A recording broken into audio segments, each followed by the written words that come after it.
air pressure seemed wrong. His ears popped as he stood up from his workstation. Then the lights flickered. David froze. The backup generators kicked in immediately, bathing everything in red emergency lighting. His tablet chirped with automated warnings about the solar storm interfering with station systems. He grabbed his equipment and started running toward the main control panel. If the containment fields failed even for a moment, the consequences would be catastrophic.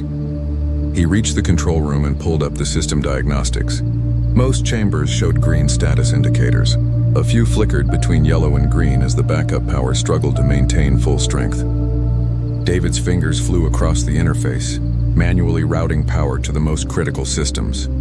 His heart hammered in his chest. A loud clang echoed through the corridor behind him. David spun around.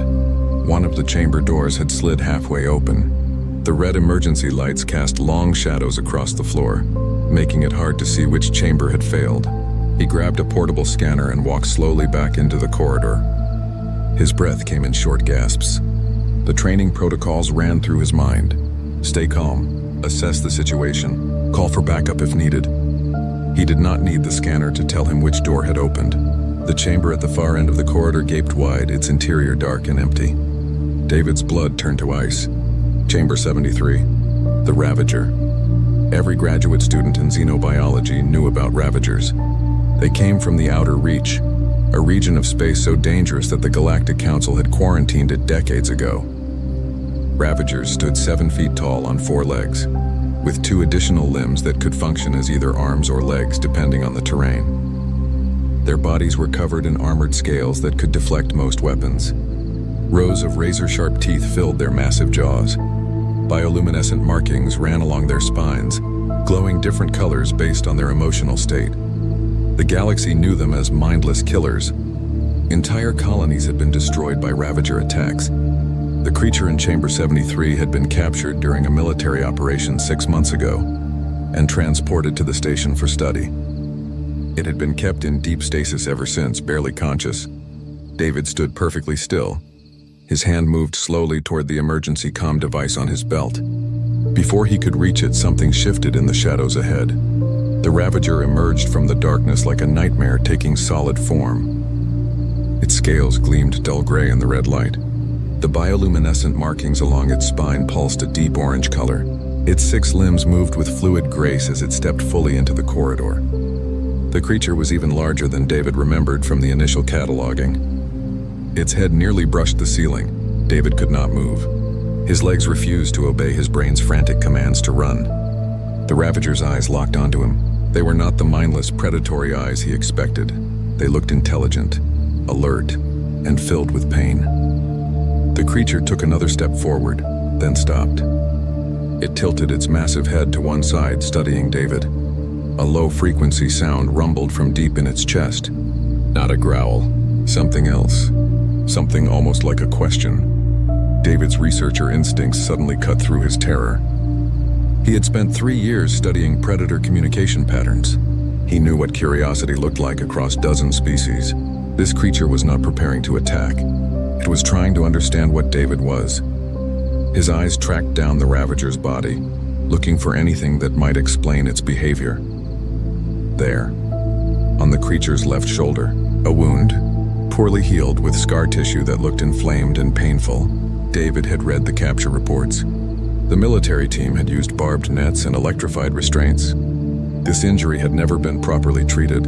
The Ravager made that low sound again. Its bioluminescent markings shifted from orange to a softer blue color. It took one more step forward, moving slowly as if trying not to frighten David. Something inside David's mind clicked. This was not a mindless monster. This was an injured, frightened creature that had just escaped from a cage. He thought about the animals back on Earth. Dogs, wolves, even bears. They attacked when they felt threatened, when they were in pain, when humans treated them like monsters instead of living beings. David took a deep breath. His hand moved away from the emergency comm device. He raised both hands slowly, palms out, in what he hoped was a universal gesture of peace. His voice came out steadier than he expected. "It's okay. I'm not going to hurt you." The Ravager went completely still. Its markings pulsed brighter blue. David took one small step forward, then another.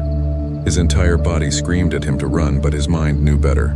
Running would trigger a chase response. Showing fear would mark him as prey. He stopped just a few feet away from the creature. This close, he could see every detail. The individual scales, the intelligence in those strange eyes, the way the creature held its injured shoulder at an awkward angle to minimize pain. David slowly reached into his lab coat pocket and pulled out a basic medical kit. Every researcher carried one. He opened it carefully, showing the Ravager each item. Antiseptic, bandages, pain relief gel that worked on most carbon-based life forms. "Let me help you," David said softly. "Please." The Ravager watched him for a long moment. Then slowly it lowered its massive body to the floor and extended its injured shoulder toward David. David's hands shook again, but this time not from fear. He cleaned the wound as gently as possible, talking constantly in a low, soothing voice. The creature flinched once but did not pull away. When David applied the pain relief gel, the Ravager made a sound he had never heard before. A deep rumbling purr. He finished bandaging the wound and sat back on his heels. The Ravager lifted its head and looked directly into David's eyes. Then it did something that David would remember for the rest of his life. The creature leaned forward and pressed its massive forehead gently against David's chest. The gesture lasted only a moment, but the meaning was clear. Thank you. Trust. Bond. The moment shattered as alarms began blaring throughout the station. Red lights flashed faster. David heard boots pounding down the corridor. The security team had detected the breach. The Ravager's head snapped up. Its markings flashed bright red. It moved with incredible speed, positioning its body between David and the approaching sounds. The creature's lips pulled back, revealing those terrible teeth. But it was not looking at David. It was facing the threat coming toward them both. A security team appeared at the end of the corridor, weapons raised. Through the window of the control room, more faces pressed against the glass. Everyone had seen what happened. A human student standing with a freed Ravager, the galaxy's most dangerous predator, protecting instead of attacking. The team leader's voice crackled over a speaker. "Step away from the creature. Move slowly. We have authorization to use lethal force." David looked at the Ravager. The creature was still positioned protectively in front of him, ready to defend but not attacking. He thought about everything he had learned, about how Earth's predators had become humanity's companions once people stopped seeing them as monsters, about how fear created the very violence it tried to prevent. He made his decision. David stood up and walked around the Ravager to stand between the creature and the security team's weapons. He spread his arms wide. "If you're going to shoot," David said, his voice carrying down the corridor, "you'll have to go through me first." The security team hesitated. Behind David, the Ravager made that low rumbling sound again. One massive paw reached out and gently touched David's back. Not pushing, just contact. Connection. The galaxy was about to learn something new about both Ravagers and humans. Nobody moved for what felt like an eternity. David stood with his arms spread wide, blocking the security team's line of fire. Behind him, the Ravager remained perfectly still except for the gentle glow of its bioluminescent markings, which had shifted from angry red back to calm blue. The creature's massive paw still rested lightly against David's back. More footsteps echoed through the corridors. Within minutes, half the station's personnel had gathered outside the xenobiology wing. David could see their faces through the windows. Fear, confusion, shock. Some of them were pulling out recording devices to document what was happening. A tall woman with silver hair pushed her way through the security team. Director Yara had run Orbital Station Meridian for 15 years, and her face showed every bit of the stress that came with the job. She looked at David, then at the Ravager, then back at David again. "Explain," she said. Her voice was calm but carried the weight of absolute authority. "Explain right now why I should not give the order to neutralize that creature." David lowered his arms slowly. He chose his words carefully, knowing that lives depended on what he said next. "It's not attacking. Look at it, really look. The creature had multiple opportunities to kill me. Instead, it let me treat its wound. It responded to kindness. Everything we think we know about Ravagers is based on observations of captive, traumatized specimens. We've never studied them in peaceful conditions." One of the security officers spoke up. "Those things destroyed the colony on Redstone. 3,000 people dead. I knew families there." "I understand," David said. But what if those attacks happen because we attacked first? What if Ravagers respond to violence with violence just like most species do? Director Yara crossed her arms. That's a dangerous theory to test with your life, student. I already tested it. I'm still alive. An insectoid alien pushed through the crowd. Quillix was one of the senior researchers in xenobiology, with 4 compound eyes and delicate antennae that twitched constantly as they processed information. Quillix had mentored David during his first year at the station. Director, I have been reviewing the historical data while watching this situation develop, Quillix said, their translated voice clicking softly. David may be correct. Every documented Ravager attack occurred after we entered their territory with military vessels, after we captured their young for study, after we established mining operations on their worlds. We have no records of unprovoked Ravager aggression. Another alien stepped forward. This one resembled a bear covered in purple fur, with 6 arms and gentle eyes. River worked in the Botanical Research Division, but everyone on the station knew her. She was kind to everyone and never raised her voice. I have been watching the security footage, River said quietly. The creature was careful with David, gentle. When it touched him, it was soft, protective. These are not the actions of a mindless killer. Director Yara rubbed her temples. David could see her calculating risks and consequences. The station housed researchers from 40 different species. Some of them came from worlds that had suffered under Ravager attacks. This decision would not be popular no matter what she chose. I need proof, Yara finally said. Real proof that this creature will not harm anyone on this station. Can you provide that? David turned to look at the Ravager. The creature watched him with those intelligent eyes. Its bioluminescent markings pulsed softly, matching the rhythm of David's heartbeat. Could he prove it? How did you prove trust? An idea came to him. A dangerous idea, but the only one that made sense. David began removing his protective lab coat. The security team immediately raised their weapons higher. What are you doing? Yara demanded. Proving it, David said. He took off the coat, then his scanner belt, then every piece of equipment that might be used as a weapon or shield. He stood in just his basic clothing, completely vulnerable. If the Ravager wanted to kill me, nothing is stopping it now. He turned his back on the security team and faced the creature fully. Then he did something that made several people gasp out loud. He knelt down in front of the Ravager and lowered his head, exposing the back of his neck. It was the most vulnerable position a human could take in front of a predator. Your turn, David said softly to the creature. Show them who you really are. For a long moment, nothing happened.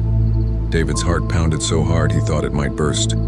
He could hear the security team's weapons powering up, ready to fire if the Ravager made any sudden moves. Then he felt it. The Ravager lowered its massive body to the ground beside him. The creature rolled slightly onto its side, exposing its underbelly. In the language of predators across 1,000 worlds, this meant the same thing. Submission, trust, peace. David heard gasps and murmurs from the watching crowd. He raised his head slowly and looked at the Ravager. The creature was watching him, and if David did not know better, he would swear it was smiling. He reached out and placed his hand on the Ravager's side. The scales felt warm under his palm. He could feel the creature's heartbeat, strong and steady. The Ravager made that low purring sound again, deeper this time, almost like a hum. David stood up and helped the Ravager back to its feet. Then he sat down on the floor beside the creature and leaned against its side. The Ravager settled around him, forming a protective barrier with its body, but remaining relaxed and calm. There's your proof, David said to Director Yara. We're not enemies. We never had to be. Quillix was already pulling up data files on a portable screen. Their antennae vibrated with excitement. This changes everything. If Ravagers are social creatures capable of forming bonds, then we have misunderstood an entire species. The implications for xenobiology alone are staggering. Director Yara studied the scene for a long time. David could see the internal debate playing out across her face. Finally, she made her decision. Temporary observation period, 72 hours. You and the creature will be moved to a secure habitat chamber with full monitoring. If it shows any signs of aggression, any at all, we terminate immediately. Understood? David nodded. Understood. Thank you. Don't thank me yet. The Galactic Council has already been notified of the containment breach. They're sending a representative. And David, you need to understand something. The Council's laws regarding Ravagers are absolute. They're classified as existential threats. That means mandatory termination on site, no exceptions. How long do we have? The council ship will arrive in 3 days. 3 days. 72 hours to prove that an entire species had been misjudged. To show that fear and violence were choices, not inevitabilities. To demonstrate that understanding could bridge the gap between the most unlikely of companions. David looked at the Ravager. The creature tilted its head, and David could have sworn it understood the stakes. Those intelligent eyes held a question. "Can you help me? Can we survive this together? We'll figure it out," David promised. He did not know if the Ravager understood his words, but the creature responded with that low, rumbling purr. Its bioluminescent markings glowed a soft, peaceful blue. As the security team cautiously escorted them toward the habitat chambers, David noticed something he had missed before. When the Ravager walked, it stayed perfectly in step with him, matching his pace. When he stumbled slightly over a threshold, the creature immediately steadied him with one massive paw. They moved together like they had known each other for years instead of hours. The habitat chamber was large and well-equipped. It had clearly been designed to house large predators in comfortable conditions. There were climate controls, soft surfaces for resting, and even some enrichment objects for mental stimulation. Through the transparent walls, dozens of researchers had already gathered to observe. David sat down on one of the padded platforms.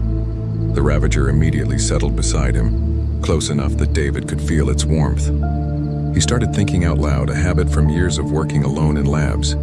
"We need to establish communication, real communication. Your vocalizations have patterns, meanings. If I can decode them, I can prove you're sentient, prove you're capable of complex thought and emotion."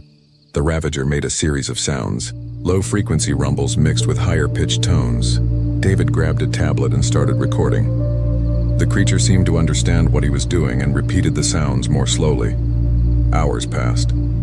David worked while the Ravager watched and occasionally contributed vocalizations. Other researchers brought them food.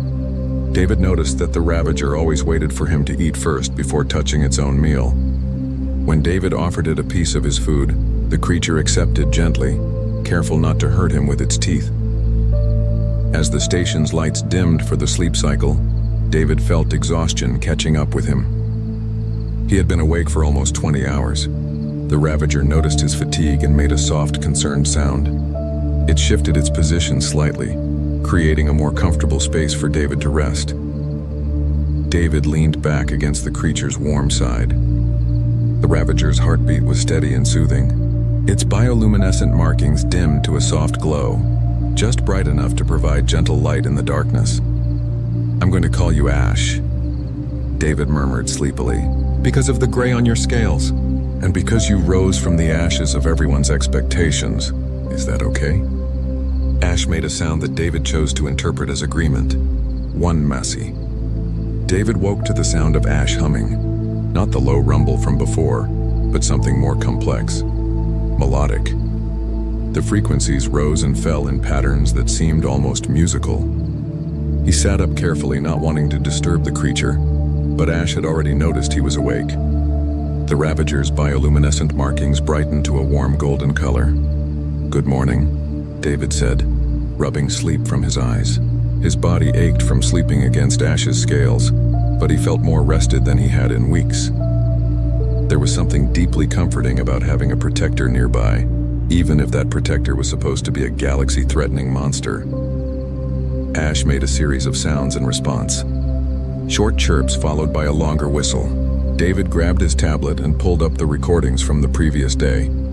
He had spent hours analyzing the vocalizations, and a pattern was starting to emerge. Certain sounds always appeared in specific contexts. When Ash was content, the frequencies stayed low and steady. When alert, they jumped higher. When interacting with David, there were unique combinations that did not appear in any other context. "You're talking to me, aren't you?" David whispered. "This whole time you've been trying to communicate and we just couldn't hear it." Ash tilted its massive head and made that chirping sound again. David played back his recording of it. Then Ash repeated the sound, but slower, with gaps between each frequency shift, like a teacher breaking down a lesson for a student. David's hands trembled as he set up his analysis equipment. This was bigger than just proving Ash was not dangerous. This was first contact with an intelligent species that everyone had dismissed as animals. If he could crack the code, if he could show that Ravagers had language, everything would change. He spent the next several hours in intense focus. Ash proved to be a patient teacher. When David got something wrong, the creature would pause and repeat the sound with slight variations, until David understood the difference. When he got it right, Ash would make a pleased rumbling noise and the bioluminescent markings would pulse brighter. By midday, David had identified what he believed were basic concepts. A specific low rumble seemed to mean safety or comfort. A higher pitch indicated alertness or attention. A complex series of frequencies appeared to be questions. And there was one sound, a soft multi-layered hum, that Ash only made when looking directly at David. He thought it might mean friend or family or something similar. Quillix visited during the afternoon shift, bringing food and supplies. The insectoid researchers spent an hour reviewing David's analysis, their antennae quivering with excitement. "This is legitimate language structure," Quillix said, "not just emotional vocalizations. There is syntax here, grammar. David, do you understand what you have discovered? Ravagers are not just intelligent. They are linguistically sophisticated. Can we use this?" David asked. "Will it be enough to convince the council?" Quillix's antennae drooped slightly. "I do not know. The council representative arrives tomorrow. Commander Silas is known for being rigid in his interpretations of council law. He lost his home colony to a Ravager attack when he was young. He will not be easily swayed." After Quillix left, David sat with Ash and tried to explain what was happening. He did not know how much the creature understood, but Ash listened intently, those intelligent eyes never leaving David's face. "Someone is coming tomorrow who wants to hurt you," David said. "I'm trying to find a way to prove you're not dangerous, that your people aren't what everyone thinks, but I don't know if it will be enough." Ash made a long, low sound. Then the creature did something unexpected. It reached out with one massive paw and gently placed it over David's chest right above his heart. The gesture was so human, so full of emotion that David felt tears prick at his eyes. "I won't let them hurt you," David promised. "I don't know how, but I'll find a way." Ash made that soft, multi-layered hum, the friend sound. Then the creature began a new vocalization. This one was longer than anything David had heard before. A story, he realized. Ash was telling him a story. David recorded everything as Ash continued. The sounds painted pictures in his mind. He could almost see what Ash was describing. A group of Ravagers living together. Young ones playing. Adults hunting and sharing food. The peaceful rhythm of a life that was nothing like what the galaxy believed about these creatures. Then the sounds changed. They became sharp, harsh, frightened. David understood this part too. Ships arriving, weapons firing, Ravagers trying to defend their young. Some captured, others killed, families torn apart. The sounds conveyed grief so deep that David felt it in his bones. Ash's vocalization softened again. The creature made the friend sound, then a questioning tone. David thought he understood what Ash was asking. Why did this happen? What did we do wrong?" "You did nothing wrong," David said, his voice thick with emotion. "We were afraid." "We didn't understand." "And fear makes people do terrible things." He spent the rest of the day documenting everything. Ash's story, the language patterns, the evidence of complex social structures and emotional depth. He compiled it all into a presentation that he hoped would save Ash's life. As evening approached, Director Yara visited the chamber. Her expression was grave. "Commander Silas will arrive first thing tomorrow morning," she said. "I have been in communication with him. He is not interested in your research, David. He has his orders and he intends to follow them." "Then we change his orders," David said. "We make so much noise that the council has to listen. We broadcast this everywhere. The evidence is undeniable, Director. Ravagers are intelligent, social, peaceful, and less provoked. How can the council condemn an entire species based on fear?" "You are young," Yara said, not unkindly. "You still believe that evidence and reason can overcome politics and prejudice. I hope you are right, but you need to prepare for the possibility that you are not." After she left, David sat with Ash in the dimming light. The creature seemed to sense his worry and pressed close, offering comfort. David ran his hand along Ash's scales, feeling the warmth and the steady breathing. "I have an idea," David said slowly. "It's risky, probably crazy, but it might be our only chance." Ash made a questioning sound. "If we can't convince them here, we take you somewhere they can't reach you. There are independent colonies beyond council space. Researchers who don't follow council laws. If I can get you to one of them, you'd be safe. Even as he said it, David knew the problems with this plan. They were being monitored constantly. The station was on high alert. And even if they somehow escaped, where would they go? How would they get there? He was a graduate student, not an action hero. But Ash was listening intently. And David saw something in those eyes that looked like hope. A soft chime from his tablet interrupted his thoughts. A message from Quillix. David opened it and felt his heart skip. I may have a solution. Meet me at Observation Deck 7 during the night cycle. Come alone. Tell no one. Delete this message. David deleted the message and looked at Ash. The creature's bioluminescent markings had shifted to orange. Uncertainty, maybe even fear. Do you trust me? David asked. Ash made that multi-layered hum. The friend sound. Then the creature touched its forehead gently to David's, just like it had done after David first treated its wound. The meaning was clear. I trust you. Always. David waited until the station's night cycle, when most personnel were sleeping and monitoring was at its minimum. He told Ash to stay quiet and calm. The creature seemed to understand and settled into a resting position that would look peaceful to anyone watching the monitors. He left the habitat chamber and made his way through the dimly lit corridors to Observation Deck 7. His heart pounded with every step. If he was caught wandering around during a high-security lockdown, there would be consequences. But he had to know what Quillix had planned. The observation deck was empty except for Quillix and two other researchers David recognized. River, the kind botanist, and another human named Bennett who worked in engineering. They all looked nervous. We want to help, Quillix said without preamble. What is happening to that creature is wrong. The Council's laws are based on incomplete information and prejudice. We have been watching what you have accomplished. You have proven that Ravagers can be peaceful. We believe you deserve a chance to prove it to the rest of the galaxy. How? David asked. Bennett pulled up a schematic on a portable display. There's a research shuttle in Docking Bay 12. It's scheduled for a supply run to an independent station called Haven Colony. They operate outside Council jurisdiction. If we can get you and Ash onto that shuttle, you could escape. The bay is monitored, David said. Security is tight. We have been working on this for hours, River said softly. We can create a diversion. Multiple false alarms in different sections. Security will be spread thin. Bennett can override the bay door controls. You will have maybe 10 minutes. That is all. David looked at each of them in turn. They were risking their careers, possibly their freedom, to help a human student and a creature they barely knew. It was the kind of courage that David associated with the best parts of humanity. The willingness to do what was right even when it was difficult. Why are you doing this? He asked. Quillix's antennae quivered. Because we are scientists. We follow evidence, not fear. And the evidence says that you and Ash have shown us something beautiful. A bridge between species that should be enemies but chose to be friends instead. That is worth protecting. When? David asked. 3 hours, Bennett said. That gives you time to prepare. Packlight. The shuttle has supplies, but you will need to be fast. David nodded. He wanted to thank them, to find words that matched the enormity of what they were offering, but Quillix stopped him. No thanks needed. Just succeed. Show the galaxy what we already know. That understanding is stronger than fear. That compassion is not weakness. That humans and Ravagers and everyone else can find common ground if we are brave enough to look for it. David returned to the habitat chamber. Ash was waiting, alert and ready. The creature knew something was happening. David quickly explained the plan, not knowing how much Ash understood, but trusting that the bond between them would be enough. In 3 hours we run, David said.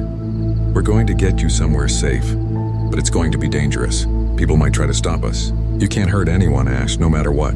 Can you do that? Ash made a low, determined sound. Then the creature stood and moved to David's side, taking a protective stance. The message was clear. I will protect you, and I will do it your way. David gathered the few belongings he could carry. His research, his tablet with all the recordings, some basic supplies. Everything else would have to be left behind. His entire life on this station, abandoned for a creature he had known for less than 2 days. But when he looked at Ash, at those intelligent eyes and the gentle way the creature moved around him, David knew it was the right choice. This was bigger than his career or his safety. This was about doing what was right in a galaxy that had forgotten how. The clock counted down. 3 hours until they would run. 3 hours until everything changed. David sat with Ash in the quiet chamber and felt strangely calm. Whatever happened next, they would face it together. The beast and the human, two unlikely friends against the galaxy. David could not help but smile. If this was what being human meant, standing up for those who could not stand up for themselves, then he was proud to do it. "Ready?" he asked Ash as the time approached. Ash's bioluminescent markings flared bright blue. The creature made that multi-layered hum one more time. Together. Always. The alarms started exactly on schedule. David heard them echoing through the station, multiple alerts from different sections all at once. Fire suppression system malfunction in the botanical wing, pressure leak in Sector 9, containment field fluctuation in the chemistry labs. None of them real emergencies, but all of them requiring immediate security response. "Now," David whispered. The habitat chamber door slid open. Bennett had kept his promise and overridden the security locks. David and Ash moved quickly into the corridor. The station's night cycle lighting cast everything in soft blue tones. Emergency teams rushed past their intersection, heading toward the false alarms. No one looked twice at the side passage where David and Ash waited. They made their way through the maintenance corridors. These passages were rarely used, designed for repair crews and automated systems. Ash had to move carefully because of its size, but the creature was remarkably agile for something so large. Its bioluminescent markings were dimmed to almost nothing, making it harder to spot in the shadows. David's heart hammered as they navigated the maze of passages. His tablet showed the route Bennett had programmed. Left at the next junction, down 2 levels, through the cargo processing area. Every step took them closer to docking bay 12, but also closer to the risk of discovery. They reached a maintenance shaft that would take them down to the correct level. David climbed down the ladder, and Ash followed, using all 6 limbs to grip the rungs. The creature moved with surprising grace, barely making a sound. Halfway down, David heard voices above them. Security teams checking the maintenance areas. He froze on the ladder, looking up at Ash. The creature had also stopped moving. Its eyes met David's in the dim light, and David saw the same question he was feeling. Should they run? Hide? Fight? David raised one finger to his lips. Ash seemed to understand. They stayed perfectly still as the voices grew louder, then gradually faded as the security team moved on to another section. David released a breath he did not know he was holding. They continued down and emerged in the cargo processing area. This was a large open space filled with containers and loading equipment. Usually it would be busy with workers, but during the night cycle it sat empty. Their footsteps echoed too loudly in the vast space. "Almost there," David murmured. "Docking bay 12 is just beyond that far door." They were halfway across the cargo area when lights suddenly blazed to full brightness. David and Ash froze. A voice boomed through the overhead speakers.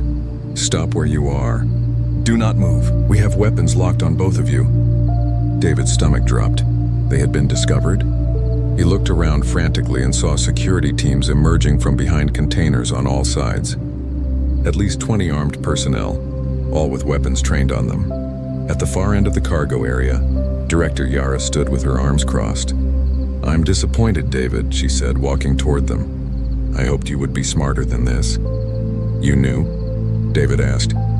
"I know everything that happens on my station. Did you really think your friends could create diversions without me noticing? I've been monitoring this situation since Quillix first contacted you." David felt Ash tense beside him. The creature's bioluminescent markings flashed from blue to orange to red. Ash was preparing to fight, to protect David from the perceived threat. "No," David said firmly, placing his hand on Ash's side. "No fighting. We promised, remember?" Ash made a low, distressed sound, but did not move. The creature's markings stayed red, showing its agitation, but it controlled itself. "You see?" David called out to Director Yara. "Even now, surrounded and threatened, Ash won't attack. This creature has more self-control than half the species in the galaxy give it credit for." "That may be true," Yara replied, "but it does not change the law.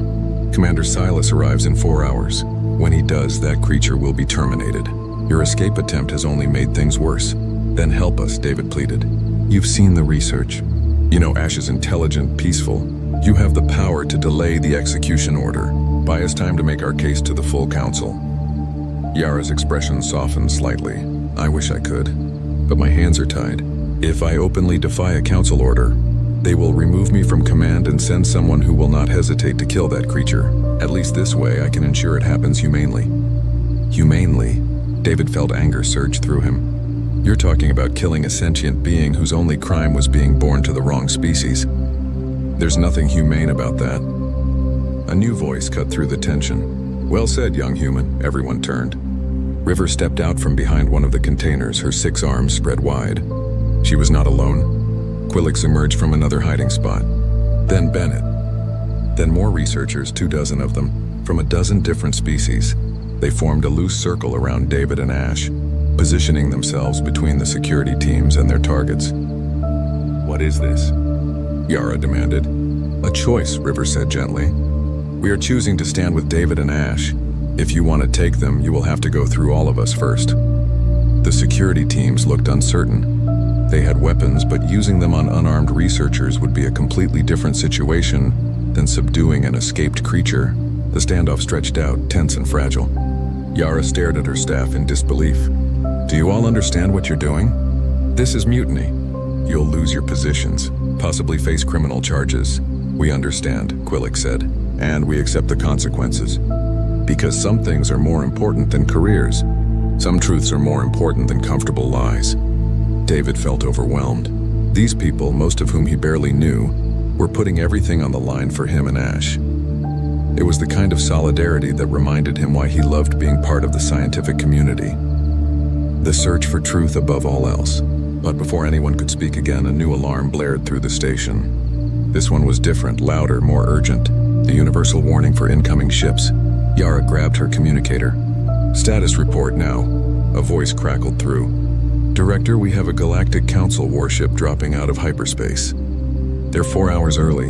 Commander Silas is hailing us and demanding immediate access to the station. Yara's face went pale. She looked at David, then at Ash, then at the gathered researchers.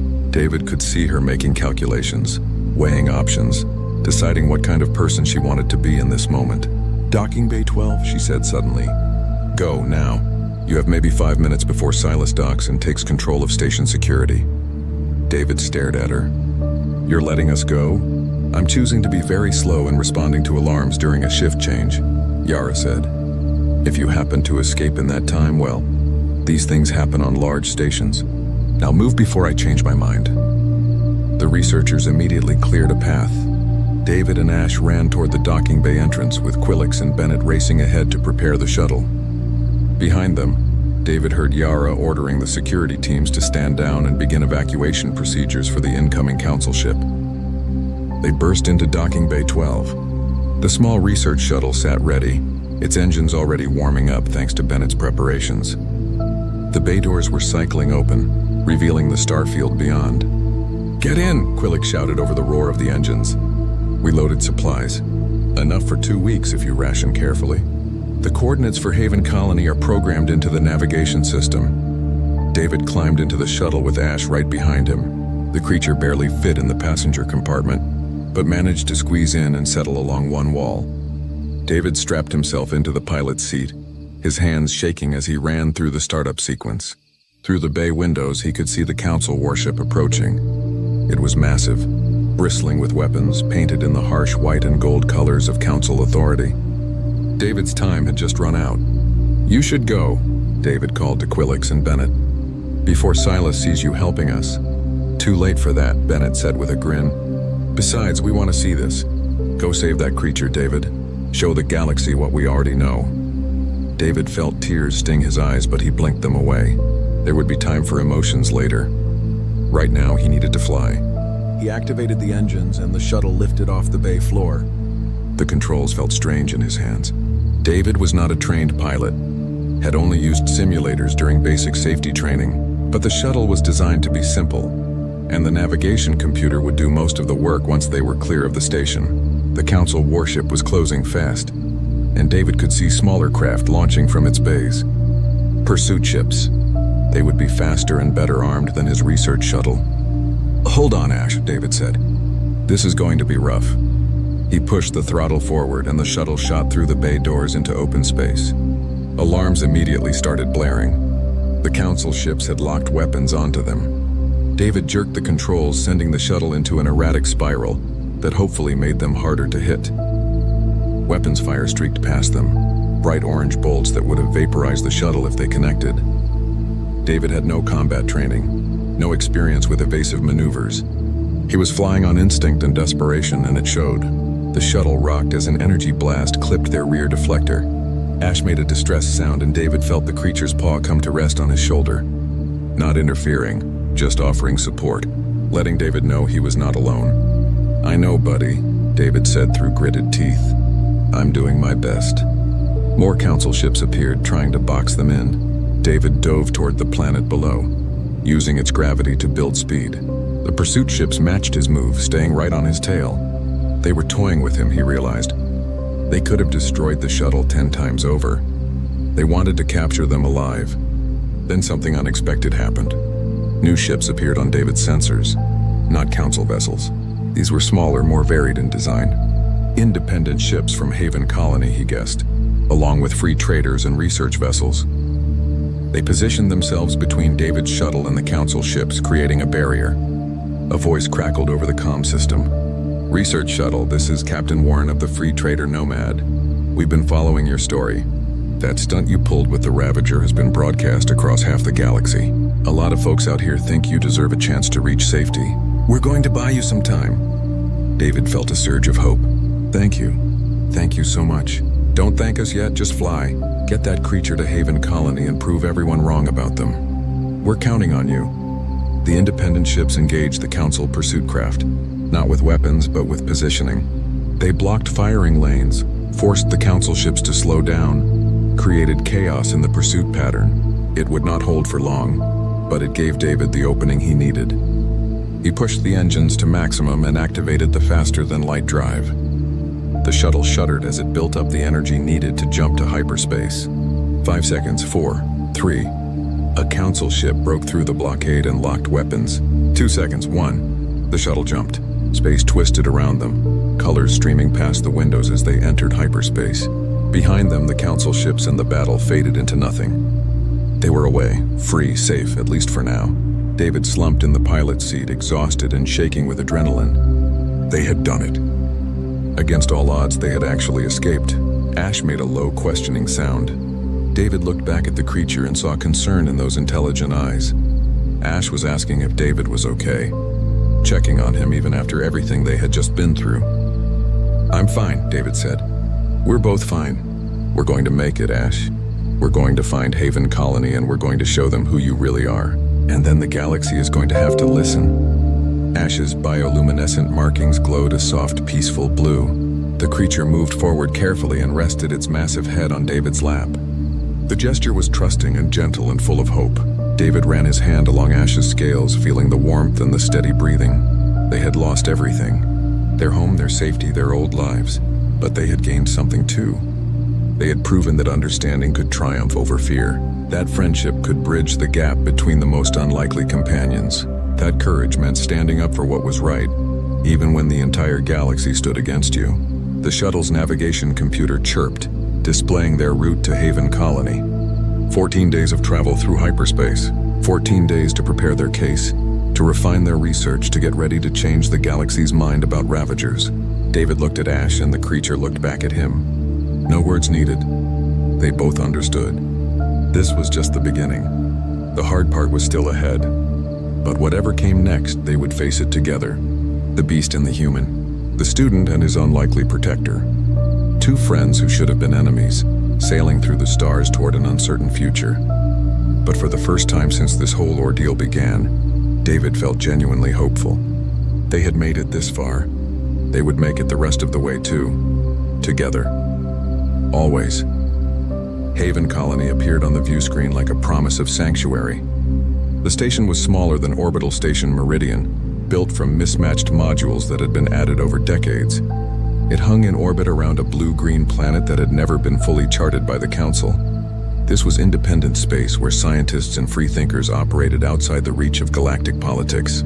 David guided the shuttle toward the docking coordinates, his hands more confident on the controls after 2 weeks of travel. Beside him, Ash watched the station approach with interest. The creature's bioluminescent markings pulsed a curious yellow-green color. "This is our new home," David said. "At least for a while." The people here should be more open-minded than the council should be. The shuttle docked smoothly, and David took a moment to collect himself before opening the hatch. He had no idea what kind of reception they would receive. The journey had given him time to refine his research, to document everything about Ash's language and behavior. But would it be enough? The docking bay was crowded when they emerged. David counted at least 50 people, aliens from 24 species, all watching silently. At the front of the group stood an elderly alien with 4 eyes arranged in a diamond pattern on her face. Her skin was a deep purple, and she moved with the careful grace of someone very old but still sharp. "I am Dr. Amara," she said, her voice warm despite the formal introduction. "Welcome to Haven Colony. We have been following your story with great interest." Her 4 eyes focused on Ash. "And this is the Ravager who has caused such trouble for the Council." Ash made a low, uncertain sound. The creature moved closer to David, not hiding but clearly nervous about so many strangers.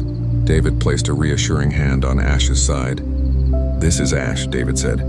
"And Ash is not trouble. Ash is proof that the galaxy has been wrong about Ravagers for decades." Dr. Amara smiled.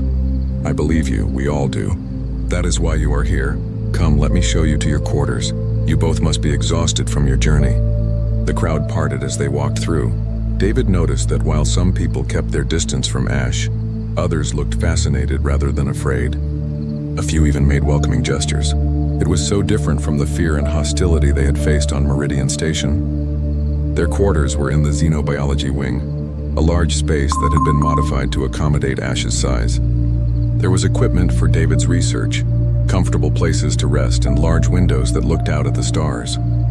"This is incredible," David said. "Thank you." "Thank us by succeeding," Dr. Amara replied. "Your escape has become a symbol, David. Across the galaxy, people are talking about the human who stood up to the Council to protect a creature everyone else feared. Some call you a fool, but many more call you a hero. They want to believe that understanding is possible, that peace between species can be real. You carry their hopes now." After she left, David and Ash settled into their new space. The weeks of travel had brought them even closer.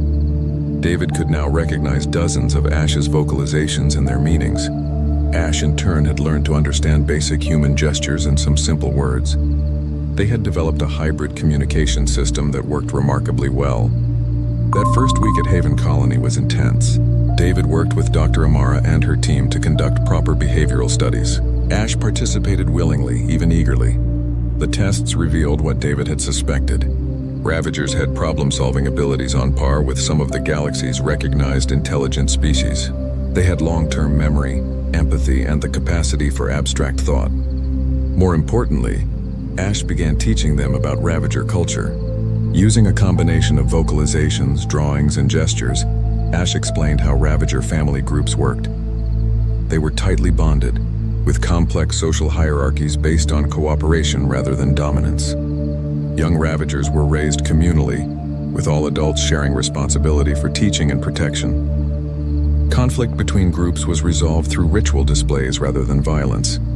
Everything Ash shared painted a picture of a sophisticated, peaceful species that had been driven to violence by invasion and persecution. The galaxy's great monsters were actually victims defending their families. "We need to share this with others," David said during a research meeting. "Other stations need to see what we're seeing." Dr. Amara agreed. "We have been preparing something. There are still 3 Ravagers in captivity on various Council research stations. Using Ash's vocalizations, we have been attempting to communicate with them. The results are promising. The captive Ravagers respond positively to recordings of Ash's peaceful communication sounds. They become calmer, more cooperative. So we're not just proving one Ravager is intelligent," David realized. "We're showing that all of them are, that the species as a whole has been misjudged." "Exactly, but we need to be careful. The Council is actively searching for you.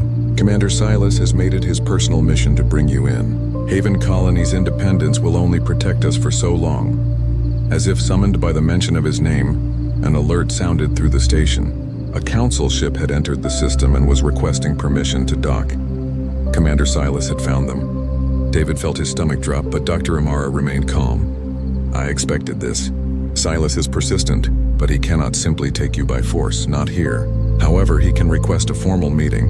and refusing would give him grounds to claim we are harboring criminals. What do? We agree to meet him, and we show him the truth. An hour later, Commander Silas arrived at the station with a security escort. He was a tall humanoid with metallic skin and eyes that glowed a cold blue. When he saw David and Ash in the meeting room, his expression hardened. "You have caused considerable trouble," Silas said. "Evading council authority, stealing a research vessel, harboring a classified threat." "Ash is not a threat," David replied, "and I have proof." "I am not interested in your proof. I have my orders." "Then you are not a scientist?" Dr. Amara interjected. "You are a soldier following orders without question. We deal in evidence here, Commander. Would you like to see what we have learned, or would you prefer to remain ignorant?" Silas glared at her, but David could see the internal conflict. The commander had not become a high-ranking council officer by being stupid. Curiosity warred with duty on his face. "Show me," Silas finally said, "but it will not change anything." David presented everything they had learned over the past week. Ash's language structure, the behavioral studies showing complex problem solving, the cultural information about Ravager social groups, the responses from captive Ravagers to peaceful communication attempts. The evidence was overwhelming. Throughout the presentation, Ash sat quietly beside David. The creature's bioluminescent markings stayed a calm blue. When Silas looked directly at Ash, the creature did not bare its teeth or show aggression. Instead, Ash tilted its head and made a soft questioning sound. "What did it just say?" Silas demanded. David consulted his translation notes. Ash asked why you were sad. The vocalization indicates Ash senses grief in you. Silas went very still. "That is impossible. It is an animal. It cannot sense emotions." "Ash senses emotions better than most sentient species," Dr. Amara said gently. "Ravagers are highly empathic. It is part of their social bonding mechanism. Ash knows you have experienced loss, and Ash is expressing sympathy." For a long moment, no one spoke. Then Silas did something unexpected. He sat down heavily in a chair, his rigid military bearing crumbling. "My family," he said quietly. "My entire colony. Destroyed by Ravagers when I was 16 years old. I watched it happen. I have spent my life ensuring no one else suffers the same fate." David felt a surge of sympathy. "I am sorry for your loss, truly. But Commander, have you ever investigated what provoked that attack? What your colony might have done before the Ravagers responded?" "Provoked? We were innocent civilians, were you? Or were you settlers on a world that belonged to them first? Were there mining operations? Scientific expeditions that captured Ravager young for study?" Silas looked up sharply. "How did you know about the expeditions?" "Because it follows the pattern. Every Ravager attack in the historical records came after humans or other species invaded their territory. They are not mindless killers, Commander. They are parents protecting their children, warriors defending their homes, just like you would do if someone invaded your world and took your family." Ash made a low, mournful sound. The creature slowly approached Silas, moving carefully to appear non-threatening. The security escort raised their weapons, but Silas held up a hand to stop them. Ash stopped a few feet from the commander and lowered its massive head. Then it did something that made everyone in the room catch their breath. The creature made a specific vocalization that David recognized. It was the grief sound, the one Ash used when telling stories about lost family members. Ash was expressing shared sorrow. The creature was telling Silas that it understood his pain because Ash had experienced the same loss. Silas stared at the Ravager. His glowing eyes dimmed slightly, and David realized the commander was crying. Silently, without obvious tears, but crying nonetheless. "All this time," Silas whispered. "All this time I thought I was preventing attacks, but I was just perpetuating the cycle. More families separated, more grief on both sides." He stood slowly and approached Ash. The creature remained still, patient, understanding. Silas reached out with one trembling hand and touched Ash's forehead. "I am sorry," Silas said, "for what was done to your people, for what I have done believing I was right." Ash made that soft, multi-layered humming sound, the friend sound, the forgiveness sound. The creature leaned into the commander's touch, accepting the apology. David felt tears running down his own face. This was what he had hoped for, not just proving Ash was intelligent, but showing that understanding could heal even the deepest wounds, that enemies could become friends if they were brave enough to look past their fear and anger. Over the following weeks, Commander Silas became an unlikely ally. He used his position to delay the execution orders for captive Ravagers, claiming he needed time to verify David's research. He provided access to council databases that contained information about the original Ravager conflicts. Everything confirmed David's theory. The species had been defending themselves against invasion. Silas also helped David make contact with wild Ravager populations. Using Ash's vocalizations, they sent peaceful communication attempts into the outer reach. The responses that came back were cautious but not hostile. The Ravagers were willing to talk, to attempt understanding if approached with respect rather than weapons. Haven Colony became the center of a new movement. Researchers from across the galaxy began arriving, wanting to study peaceful Ravager communication. Some brought captive Ravagers with them, requesting that David and Ash help rehabilitate the traumatized creatures. The first rehabilitation was difficult. The captive Ravager, who David named Storm because of the dark coloring on its scales, had spent 3 years in a cage. It was aggressive and frightened, lashing out at anyone who approached. But when Ash spoke to Storm in their shared language, something changed. David watched as Ash communicated with Storm for hours. The vocalizations were complex, full of emotion and meaning that David could only partially understand. But he saw the effect. Storm gradually calmed. The aggressive posturing stopped. The creature began to respond, slowly learning to trust again. By the end of the week, Storm was eating from David's hand. By the end of the month, Storm had bonded with one of the Haven Colony researchers and was participating in language studies. News of the rehabilitation spread. More stations contacted Haven Colony, asking for help with their captive Ravagers. Each success built momentum. The evidence became impossible to deny. Ravagers were intelligent, social, and capable of peaceful coexistence with other species. But the Council remained officially unmoved. The laws classifying Ravagers as existential threats stayed in place. Powerful members of the Council had built careers on anti-Ravager policies. They would not change easily. "We need something bigger," David said during a strategy meeting. "Something so undeniable that even the most stubborn Council members have to acknowledge the truth." Dr. Amara looked thoughtful. "What if we brought Ash to the Council directly? Let them see firsthand what we have learned?" "They would never allow it," Silas said. "The security risk alone would be grounds for refusal." "Then we broadcast it," David said suddenly. "We request a formal hearing broadcast across the entire galaxy. Let billions of people watch as we present our evidence. Let public opinion force the Council to act. It was risky. If they failed publicly, the backlash would be severe. But if they succeeded, they could change everything." "I will make it happen," Silas promised. "I still have enough influence to force a hearing. But David, you need to understand, this will be your only chance. If the Council rejects your evidence after a public hearing, there will be no more appeals.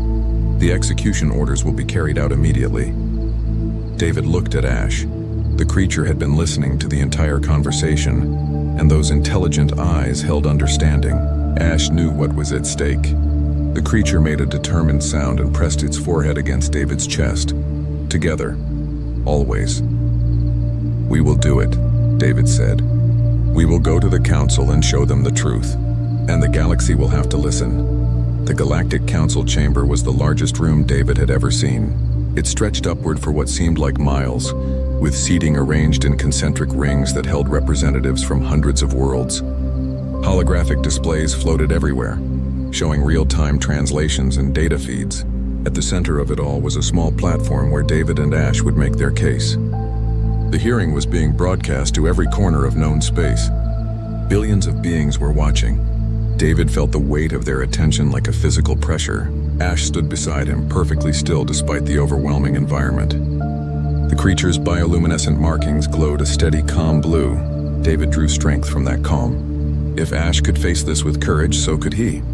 The Council speaker, an ancient being whose species David did not recognize, called the session to order. The chamber fell silent except for the soft hum of translation devices. "This hearing concerns the classification of the species known as Ravagers," the speaker announced. "David Chen, human researcher, has requested a review of this classification based on new evidence. You may begin your presentation." David stepped forward. His hands wanted to shake, but he forced them to be steady. He had practiced this presentation 100 times. He knew every word, every piece of evidence, every argument. But standing here, facing the collected authority of the galaxy felt different than any practice session. Honored council members, David began. I stand before you today to present evidence that will challenge everything we thought we knew about Ravagers. For decades, we have classified them as mindless predators, existential threats to be destroyed on sight. But we were wrong. Terribly, tragically wrong.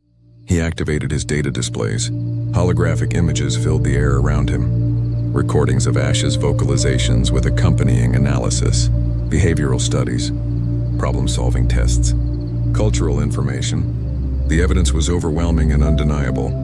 Ravagers are not monsters, David continued. They are people. They have language, culture, family structures. They feel love and grief. They can reason, create, and communicate. Everything we attributed to mindless aggression was actually defensive behavior from a species trying to protect their families from invasion. Murmurs rippled through the chamber. Some council members leaned forward with interest. Others looked skeptical or angry. David pressed on. I know this is difficult to accept. Many of you have lost people to Ravager attacks. I understand that pain. Commander Silas, who is here today, lost his entire family. But he has also had the courage to look past his grief and see the truth. Commander, would you like to speak? Silas stood from where he had been seated in the observers section. The chamber fell silent as the decorated military officer approached the platform. I spent 40 years hunting Ravagers, Silas said, his voice carrying clearly despite his emotion. I believed I was protecting the galaxy from monsters. But David Chen showed me that the real monster was my own refusal to see the truth. The Ravagers who destroyed my colony were not attacking for pleasure or conquest. They were rescuing their children from our research facilities. We took their young first. They responded with the same fierce protective instinct that any parent would feel. He walked to Ash and placed his hand on the creature's head. Ash made a soft sound and leaned into the touch. This being offered me forgiveness I did not deserve, Silas continued. Showed me compassion when I had shown its species only violence. If Ravagers are monsters, then they are better monsters than we are people. The chamber erupted in arguments. Some council members were moved by Silas's testimony. Others shouted that he had been manipulated or compromised. The speaker called for order, but the chaos continued. Then Ash did something that silenced everyone. The creature stepped forward to the center of the platform and began to vocalize. But these were not the simple sounds David had recorded. This was something else. A complex, layered harmonic that filled the entire chamber. The sound was beautiful, haunting, and unmistakably intelligent. It told a story in pure emotion and meaning. David listened, tears streaming down his face as Ash sang the history of the Ravager people. Their peaceful existence before first contact. The terror of ships descending from the sky. Children taken and never returned. Parents searching desperately for their lost young. The grief when some were never found. The fierce determination to protect those who remained. The hope that someday someone would listen, someone would understand. The song ended. The chamber was absolutely silent. Even the most hardened council members looked shaken. This was not the vocalization of an animal. This was art, poetry, history. This was the voice of a sentient species crying out for recognition. You heard it, David said quietly. All of you heard it. Can you still call them monsters? Can you still justify their extermination? A council member from a reptilian species stood. The evidence is compelling. But how do we know this is not an isolated case? One intelligent Ravager does not prove the entire species is sentient. Show them, Dr. Amara called from the observer section. She activated her own data display. We have been communicating with captive Ravagers across the galaxy, using the language David decoded. Every single one has responded with similar intelligence and complexity. This is not an isolated case. This is an entire species we have been systematically destroying out of ignorance and fear. More data filled the displays. Video recordings of captive Ravagers responding to peaceful communication. Behavioral changes showing increased cooperation and reduced aggression. Rehabilitation successes. The evidence kept mounting, piece after undeniable piece. A council member stood, her voice sharp. Even if we accept that Ravagers are intelligent, they are still dangerous. They have killed thousands. How do we guarantee our safety? David looked at Ash. The creature met his eyes and made a sound that David had learned meant trust and friendship. He turned back to the council. The same way any species guarantees safety, David said. Through communication, mutual respect, and understanding. Humans were once considered dangerous predators too. We hunted megafauna to extinction on our homeworld. We fought wars that killed millions, but we also learned to cooperate, to form alliances, to see past our differences. That is what makes us truly intelligent. Not our capacity for violence, but our capacity for peace. He walked to Ash and placed his hand on the creature's side. Ash could have killed me a dozen times. That first night when we met, I was completely defenseless. But Ash chose mercy, chose trust, chose to believe that I could be a friend instead of an enemy. Can we be brave enough to make the same choice? The speaker called for a recess. The council members withdrew to deliberate. David and Ash were escorted to a waiting area. Hours passed in tense silence. Dr. Amara, Silas, Quillix, River, and the others who had helped them sat nearby, offering quiet support. Finally, the council reconvened. David and Ash returned to the platform. The chamber was packed with observers, and the holographic feeds showed that viewership across the galaxy had reached unprecedented levels. Everyone wanted to know what the council would decide. The speaker stood. The council has reviewed all evidence presented. We have also consulted with our own xenobiology experts who have confirmed the validity of David Chen's research. After much debate, we have reached a decision. David held his breath. Ash pressed close against his side. The classification of Ravagers as existential threats is hereby revoked, the speaker announced. Effective immediately, they are recognized as a sentient species with full protection under Galactic Council law. All captive Ravagers are to be released and provided rehabilitation support. Military operations in the Outer Reach are suspended pending the establishment of diplomatic relations. David felt his knees go weak. They had done it. Actually done it. Ash made a sound of pure joy, and David hugged the creature, not caring that billions of people were watching. But the speaker was not finished. Furthermore, the council recognizes David Chen for his extraordinary courage and dedication to the pursuit of truth. And we recognize Commander Silas for his willingness to question his own beliefs in the face of new evidence. You have both shown us what it means to be truly civilized. Not the absence of fear, but the courage to look past it. The chamber erupted in applause. Not everyone was clapping. David could see some council members who looked angry or dissatisfied. Change was never easy, and this decision would have far-reaching consequences. But it was the right decision. For the first time in decades, the galaxy had chosen understanding over fear. In the months that followed, David and Ash became ambassadors of a sort. They traveled to research stations and colonies, teaching others how to communicate peacefully with Ravagers. Captive Ravagers were released and rehabilitated. Some chose to return to their home territories. Others, like Ash, decided to stay and help build bridges between species. David established the Institute for Interspecies Understanding at Haven Colony. Dr. Amara served as the director, and Commander Silas headed security, ensuring that all interactions with Ravagers were peaceful and respectful. Researchers from across the galaxy came to study and learn. The wild Ravager populations in the Outer Reach were cautiously receptive to contact. They remembered the violence of the past, but they also recognized the genuine attempts at peace. Slowly, carefully, diplomatic relations began to form. The first Ravager representatives arrived at the Galactic Council, speaking through translators who had learned their language from Ash. Not everything was perfect. There were incidents. Some humans and aliens still feared Ravagers and attacked on sight. Some Ravagers, traumatized by years of persecution, responded with violence. But each conflict was investigated, addressed, and used as a learning opportunity. The cycle of automatic violence was broken. David never finished his original thesis. He did not need to. His work with Ash had become the most important xenobiology research in galactic history. Universities offered him positions. Research grants poured in. But David chose to stay at Haven Colony, continuing his work with Ash and the growing population of Ravagers who were learning to trust again. One evening, David sat in his quarters watching the sunset through the colony windows. Ash lay beside him, as always, the creature's presence a constant comfort. Storm, the first Ravager David and Ash had rehabilitated, was also there with his own human partner, a young researcher named River who had bonded with Storm just as deeply as David had bonded with Ash. "Do you ever regret it?" River asked. "You gave up your old life, your career plans, everything." David thought about the question. His old life seemed like something from a different universe. The nervous graduate student working late in a lab, afraid to take risks, content to study life from a safe distance. That person was gone. In his place was someone who had learned what it meant to truly live, to stand up for what was right, to choose compassion over fear. Not for a second, David said. Ash made that soft, multi-layered hum. The friend sound. The family sound. The creature rested its massive head on David's lap, and David ran his hand along the familiar scales.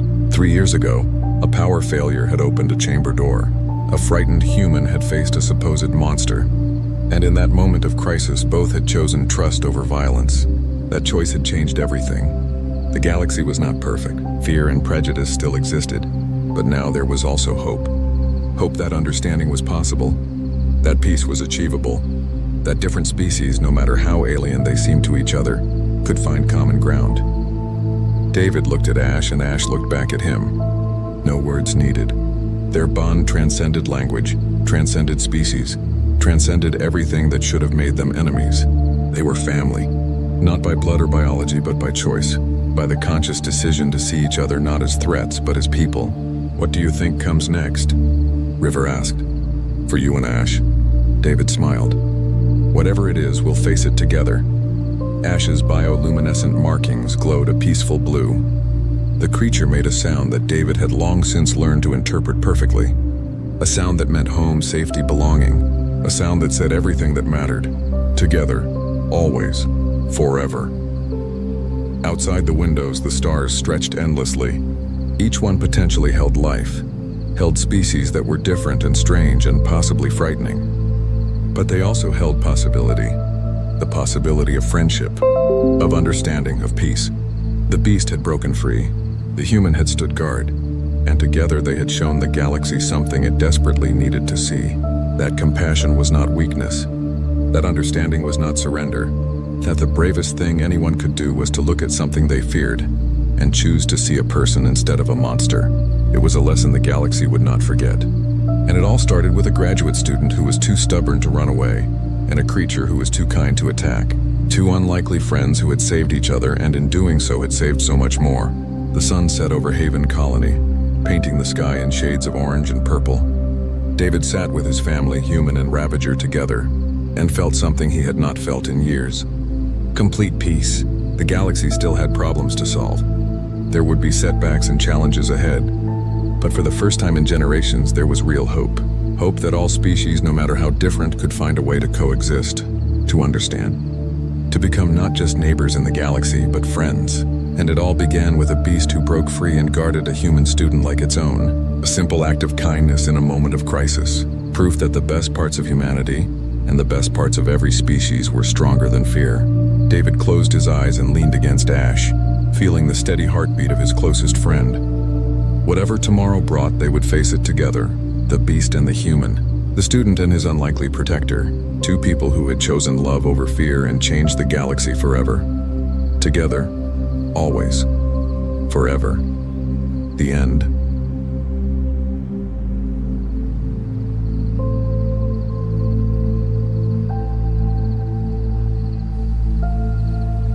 Pay attention.